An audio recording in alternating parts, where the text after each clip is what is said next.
नमस्कार दोस्तों, स्वागत है आपका अपने चैनल ऑनलाइन मित्र पर। सबसे पहले मैं अपने 497 सब्सक्राइबर्स का स्वागत करता हूं जिन्होंने हमारे चैनल को सब्सक्राइब किया है। इसके अलावा जो भी दर्शक हमारे चैनल पर नए हैं उनसे भी मैं अनुरोध करूंगा कि वो हमारे चैनल को सब्सक्राइब ज़रूर करें।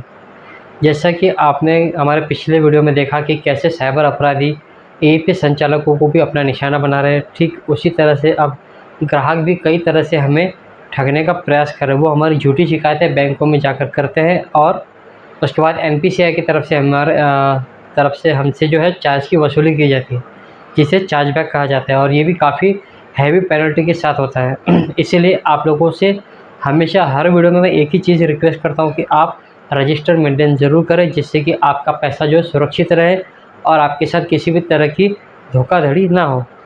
चलिए बढ़ते हैं आज के वीडियो में। आज कुछ खास अपडेट है दोस्तों की बैंक ऑफ बड़ौदा और सेंट्रल बैंक की जो हमें समस्या आ रही है जो पैसे विड्रॉल करने की, वो समस्या हो सकता है, इसके बारे में अभी तक आधिकारिक रूप से कोई लेटर नहीं है, ये मैं आपको पहले ही बता दे रहा हूँ। लेकिन हो सकता है, इनका कहना है कि बैंक ऑफ बड़ौदा और सेंट्रल बैंक ऑफ इंडिया का जो है कैश विड्रॉल जो है वो आइरिस स्कैनर के माध्यम से होगा।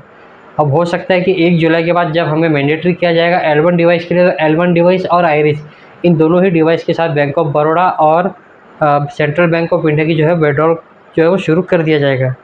इसके अलावा आइरिस स्कैनर के जो मतलब है, आइरिस जो डिवाइस होता है उस डिवाइस में आपको बार बार 2FA करने की आवश्यकता नहीं है।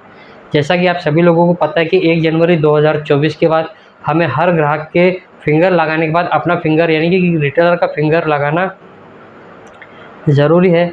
तो वैसे ही आइरिस स्कैनर में आपको बार बार अपनी आँखों की जो है स्कैनिंग करने की आवश्यकता नहीं है। आपको सिर्फ एक ही बार कस्टमर की आइरिस स्कैन करनी है और पैसा उसका ऑटोमेटिकली पुरानी प्रोसेस यानी कि जब हम कस्टमर का थंब लगा के विड्रॉल कर लेते, ठीक उसी तरह से अब उसका विड्रॉल कर पाएंगे। इसके बाद एक जो पुरानी अपडेट है वो बता रहा हूँ फिर से, अगर जिन लोगों ने हमारा वीडियो पिछला नहीं देखा होगा, कि 30 जून 2024 ये L0 डिवाइस की अंतिम तिथि है। इसके बाद 1 जुलाई के बाद आप L0 डिवाइस का इस्तेमाल नहीं कर पाएंगे। इसलिए अगर आप लोग कोई नया डिवाइस खरीदने की सोच रहे हैं तो L1 डिवाइस ही खरीदें, L0 न खरीदें। L0 अगर आप खरीदते हैं तो आपका वो डिवाइस निष्क्रिय कर दिया जाएगा और आप AEPS का काम नहीं कर पाएंगे। और सिर्फ ये जो रूल है वो AEPS के लिए नहीं है, वो सभी तरह के जिस भी पोर्टल पर आपका बायोमेट्रिक डिवाइस काम करता है उन सभी पोर्टल पर L0 डिवाइस जो है वो निष्क्रिय कर दिए जाएंगे। और ये जो नियम है वो किसी NPCI का नहीं, वो UIDAI का है, जो कि 1 जनवरी 2023 से ही जारी कर दिया गया था, जिसका सर्कुलर इसके बारे में मैंने अपना फुल वीडियो बना के रखा है। अगर आप चाहें तो हमारे पिछले वीडियो पर जाकर देख सकते हैं। इसके बाद जो स्टेट बैंक ऑफ इंडिया का जो ट्रांजेक्शन है, खासकर ऑफर्स ट्रांजेक्शन, जी हाँ दोस्तों, जितने भी रिटेलर है जो प्राइवेट कंपनी का पोर्टल चलाते हैं उनके लिए स्टेट बैंक ऑफ इंडिया का जो है सिर्फ 9,900 रुपये तक की ही वो निकासी कर सकते हैं, उसके ऊपर की धनराशि की वो निकासी नहीं कर सकते। इसके अलावा अभी 3-4 दिनों से दोस्तों एक समस्या देखने को मिली है कि स्टेट बैंक ऑफ इंडिया का शाम को 7 बजे के बाद जो है वो टेक्निकल एरर शुरू हो चुका है। मैं 3-4 दिनों से नोटिस कर रहा हूँ कि जो भी ग्राहक 7 बजे के बाद मेरे पास आ रहे हैं उसमें अधिकतर ग्राहकों के इसमें मुझे ट्रांजेक्शन फेल का या फिर इशू फ्रॉम बैंक ऐसा कुछ एरर देखने को मिल रहा है। अगर आपको भी ये समस्या आ रही है तो आप हमें कमेंट करके बताइए, फिर हम इसके बारे में पूरी डिटेल निकालने की हम कोशिश करेंगे। क्या हो सकता है कि ये समस्या सिर्फ मुझे आ रही हो, लेकिन अगर आपको भी आ रही है तो आप मुझे नीचे कमेंट में बताइए ताकि मैं इसके बारे में आगे डिटेल निकाल सकूँ। इसके अलावा सभी प्रधानमंत्री जन धन खाता के मासिक निकासी यानी जितने भी प्रधानमंत्री जन धन अकाउंट मतलब खाता धारक लोग हैं जिनके फ्री में अकाउंट खोले गए थे प्रधानमंत्री योजना के तहत, उन सभी खाता धारकों का वो पूरे महीने में सिर्फ एक ही बार विड्रॉल कर सकते हैं। वैसे उनकी विड्रॉल की अधिकतम जो सीमा है वो 10,000 रुपये। चाहे तो आप बैंक से भी अगर आप विड्रॉल करेंगे तो आप 10,000 रुपये के ऊपर धनराशि की निकासी नहीं कर पाएंगे। इसके अलावा bank of India, Canara bank और सेंट्रल बैंक, हालांकि सेंट्रल बैंक अभी काम नहीं कर रहा है, लेकिन बैंक ऑफ इंडिया और कैनरा बैंक इसमें भी एक समस्या देखने को मिली है कि अगर आप लोग मल्टीपल आईडी का इस्तेमाल करते हैं तो उसमें से अगर आप मान लीजिए स्पाइस मनी के माध्यम से आपने किसी ग्राहक का मान लो 2,000 रुपये विड्रॉल किया और वही कस्टमर आपके पास अगले दिन आता है कि भैया मुझे आज आप 3,000 का विड्रॉल दे दो, और आप पुनः वापस से आप स्पाइस मनी पर ही उसकी निकासी करते हैं, तो आपको रिस्क देयर सोल्ड या फिर ट्रांजेक्शन लिमिट का एरर आपको देखने को मिलने वाला है।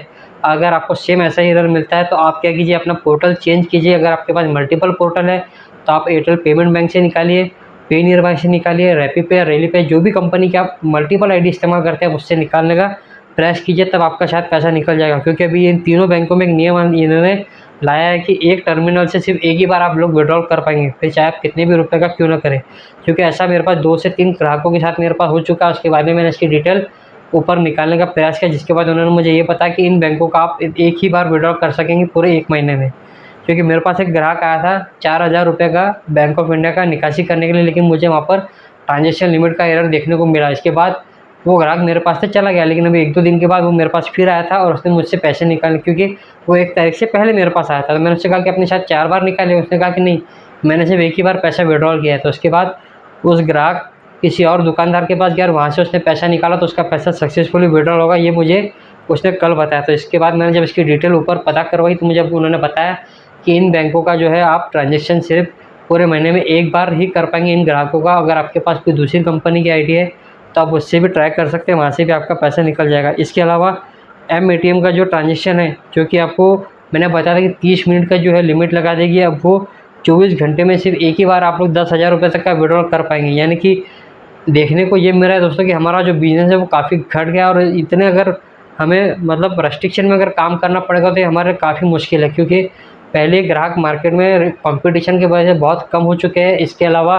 कई सारे ग्राहक जो है वो यूपीआई की तरफ जो है वो मतलब उन्होंने अपना काम करने का जो तरीका है वो यूपीआई के माध्यम से करना शुरू कर दिया, और इसमें कई सारे रिटेलरों ने भी यूपीआई के माध्यम से धन निकासी और पैसा निकालने का और डालने का काम शुरू कर दिया है, जिससे कि ईपीएस पोर्टल पर जो कंपनी है उनको भी काफ़ी फ़र्क पड़ा है। ऐसा नहीं है कि नहीं पड़ा है, लेकिन वो अलग बात है। लेकिन जो जितने भी रिटेलर हैं, मैंने कल का जो मेरा वीडियो था उसमें उन्होंने साफ-साफ में बता दिया कि अगर आप लोग यूपीआई के माध्यम से पैसा भेजने का और निकालने का काम करते हैं तो आप अपने पास एक रजिस्टर ज़रूर मेंटेन करें, जिसमें भेजने वाले का और पैसे निकालने वाले की पूरी डिटेल लिखी हो।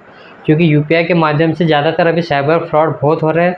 इस कारण से आप पर कोई भी समस्या आ सकती है, या तो इनकम टैक्स डिपार्टमेंट की या फिर साइबर सेल की। अगर आप लोग यूपीआई के माध्यम से पैसा निकालने का और भेजने का काम कर रहे हैं तो उन्हीं ग्राहकों का करिए जो आपके पहचान के हो और आपके ही शहर के हो। किसी भी नए ग्राहक का पैसा भेजने के आप प्रयास न करें। आप मनी ट्रांसफ़र करना चाहते हैं तो आप उससे कह दीजिए कि भैया आप हमें अकाउंट नंबर दीजिए, और आप अपने पोर्टल से ही वो ये काम करें ताकि आप लोग सेफ़ रहें। इसके अलावा अगर आप लोग पैसा निकालने का काम करना चाहते हैं किसी अनजान व्यक्ति का, तो आप ज़्यादातर एटीएम के माध्यम से करें, या फिर आप उसका बायोमेट्रिक यानी कि आधार कार्ड के माध्यम से ही पैसे निकालने का काम करें। अगर कोई आपसे कहता है कि मेरा कोई रिश्तेदार आपको 10,000 या 20,000 आपके फ़ोनपे पर भेजेगा, आप हमें कह दीजिए, तो आप ऐसी गलती ना करें। क्योंकि अगर वो कोई साइबर अपराधी वो हुआ, कोई साइबर ठग हुआ, तो फिर इसका जो खामियाजा है वो आपको भुगतना पड़ेगा। वो तो अपना पैसा लेकर आपके पास से चला जाएगा। चलिए आज की वीडियो में दोस्तों इतना ही था। अगर आपको वीडियो पसंद आया तो वीडियो को लाइक करें, और हाँ, चैनल को सब्सक्राइब ज़रूर करें दोस्तों, क्योंकि आज हमारे चैनल पर 497 सब्सक्राइबर पूरे हो चुके हैं। सिर्फ 500 होने में 3 बाकी है, लेकिन मेरी उम्मीद दोस्तों 1000 सब्सक्राइबर की अगर आप लोग मेरा साथ देंगे तो मैं इस टारगेट को भी जल्द से जल्द पूरा कर लूँगा। चलिए मिलते हैं अगले वीडियो में। आज तक के लिए इतना ही।